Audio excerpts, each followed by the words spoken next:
pleased to have been invited here this morning. This is a fantastic initiative.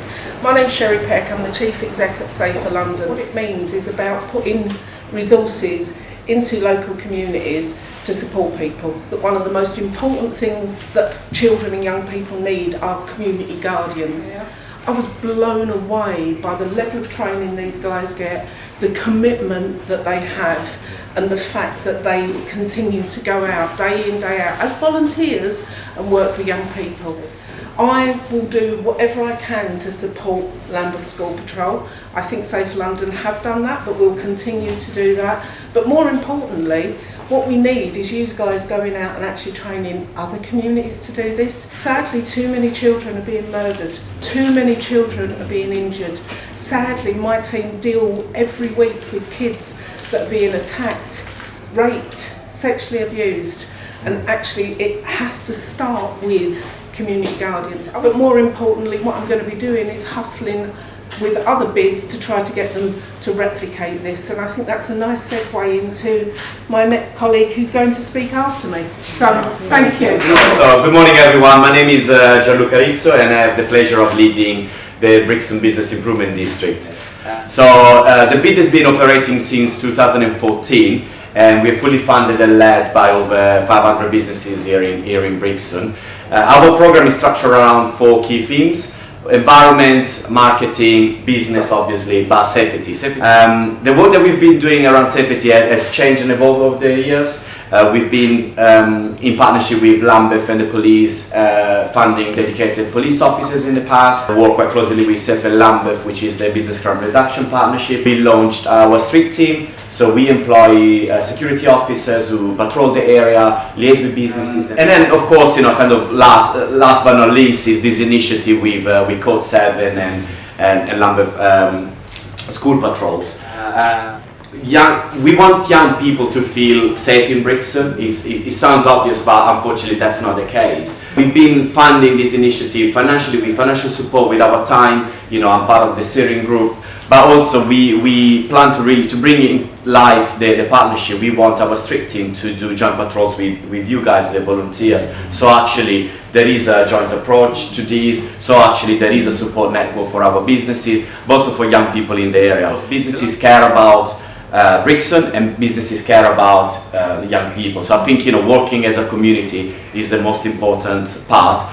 We want to change the perception that maybe young people might have of Brixton. We don't want Brixton to be a place of fear, but we want Brixton to be a place of opportunities. We want young people to feel actually they can get a job in Brixton and maybe also become the next generation of business owners. 100%. And that's what I wanted to say.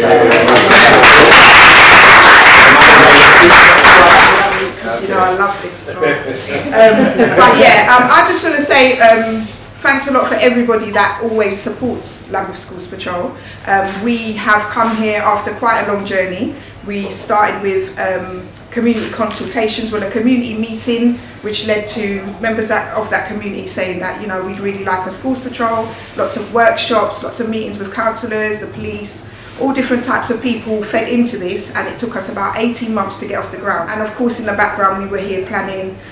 So it's really good to see that even throughout a pandemic we can still come out the other side knowing that people still want to support, people still want to be involved. To get that sponsorship from Brixton Bid, that's like a huge commitment from them, and it's been amazing that we've been able to train as many volunteers as we have. And Lambeth Schools Patrol is prominent during those summer months. Just this morning, having just been present, a couple of people have already come in and signed up. So we need to share everything, we need to make sure that we're sharing this information, because we need to continuously support our young people as they transition home from school.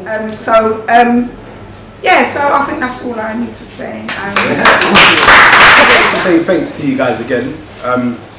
This has been going on for a long time, even though it wasn't necessarily in this form. A lot of people that's come together have been campaigning and active in the community, supporting the community. We need to start trusting our communities more to lead on this kind of stuff, where in the past it's been kind of statutory, whether it's police, whether it's council, etc. I don't feel like there's been enough trust in the communities to let them lead on the issues that are happening within their own communities. You guys have done an amazing role, and I've been blessed to be able to support you guys when I've been able to. Yeah. very much. Thank you for inviting me. I think as Councillor Hashi said, it's all about partnerships, isn't it really, and working together to make a stronger community and building trust. And there's no better place to start really than with our kids coming home from school. I think it's fantastic work that you've done, and it's really, really important to all of us. So thank you very much. It's so good to be here, and when I knew that you were going to be doing this, it's something that I really wanted to come to. I'm a mum, and I know how hard it is when your kid, you know, the safest thing that your kids are supposed to be able to do, walk to and from school. That's so important. For you to take the lead and to actually do what you can to make our kids feel safe on our streets is amazing. I am going to shut up because you don't want to hear politicians. I want to hear more from you lot. But it's an absolute pleasure to be here. From City Hall, if I can assist in any way, you just get in touch with me. But it's brilliant that you've done this. Well done. Can I ask you to repeat yourself? It's been many years.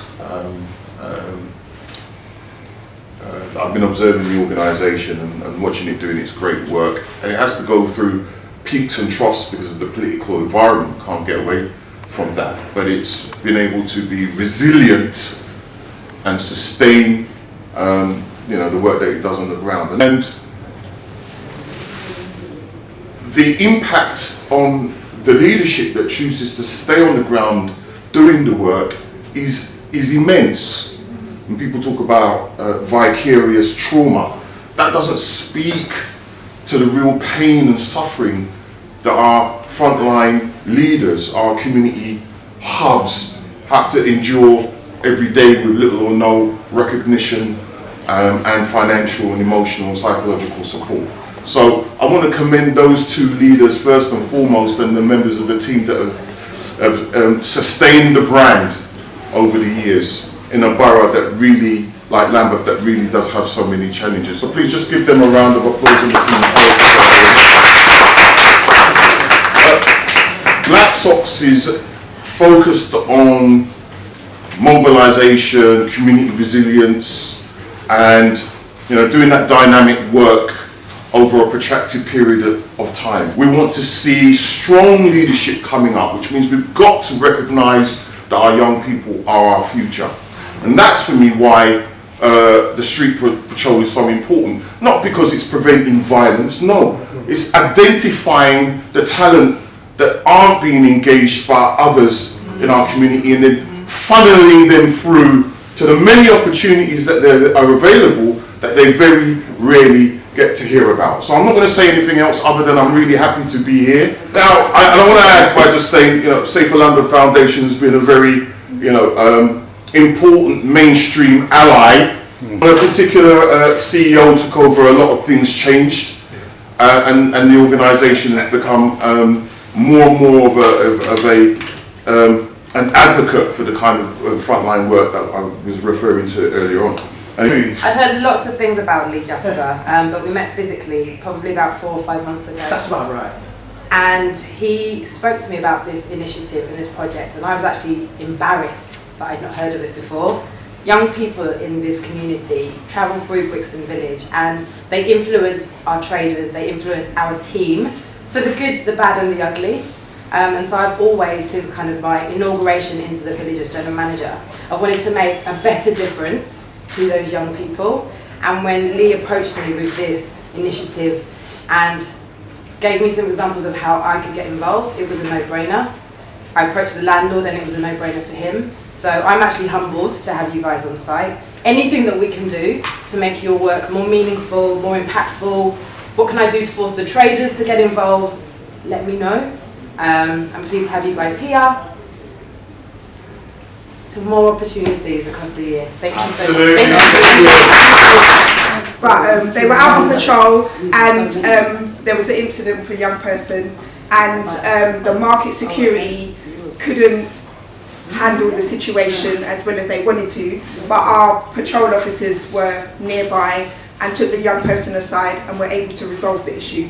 So what I'm trying to say is that this is a very necessary thing because youth workers know how to work with young people. Security guards know how to secure and look after buildings and spaces. So if everybody plays their part, the community remains a safe space for people to be in. It's really important that you support what's going on in your community, and if everybody plays their part, everything kind of comes together and we can keep young people safe. And you know, that's all this is about. We work on a public health model, so when people are speaking about mental health and well-being, this all feeds into that. So that's what we need to keep in mind, you know, even if you can only give an hour is enough, you know. Any questions? I've got a question. Or what are your plans for London-wide expansion?